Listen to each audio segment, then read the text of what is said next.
Ol hay le tu tum chu phone pathum Samsung mobile phone pathum try mai kan unboxing dona kan unboxing to te hi Samsung Galaxy A065Z le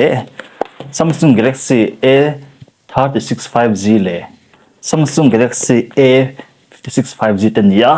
hengau hi an thain camera pon bonin an battery potau ni chuan tun unboxing kan lo nei dona nga ma se chum ma chang sai du chu Samsung Galaxy A065Z hi aman hi kan lo sei photanga hei hi phone hi RAM chi hinya rong kala storage chi tum nya rong kal thunga chuanin A365Z hei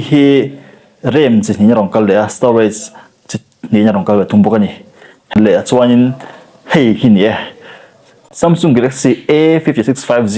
8128GB le 8256GB le 12256GB rong kal ve thunga unboxing na kan lo neng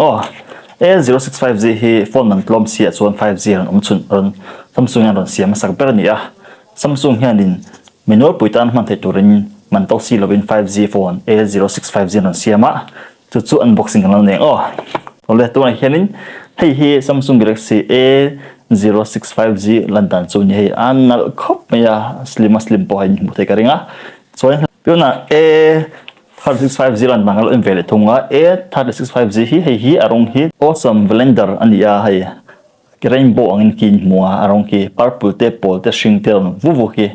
hei look a chu ni ya in mu thei karinga ti khan chiang te lo nula le to na to bernan S565Z hi A5550 thak to khan ya battery pot lawin camera po athakop mai hei ngohi iPhone 16 te na comparison ma camera thaji ang don soi khan ya chuan unboxing ngal nei ve thung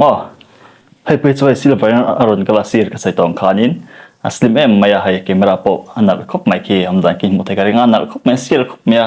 Samsung na phone ron siam to chuan S series hoti lo chuanin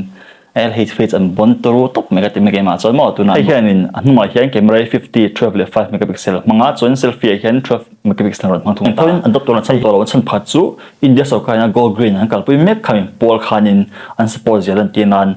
phone a hian adapter na cham ti tongai lova chuan sam pa adapter le tur ni adapter men to lova hengau hi tuna phone unboxing kan nei theten nia i mai pol lo ngai phone thasi camera thasi do chuan lo le ve ngi don ya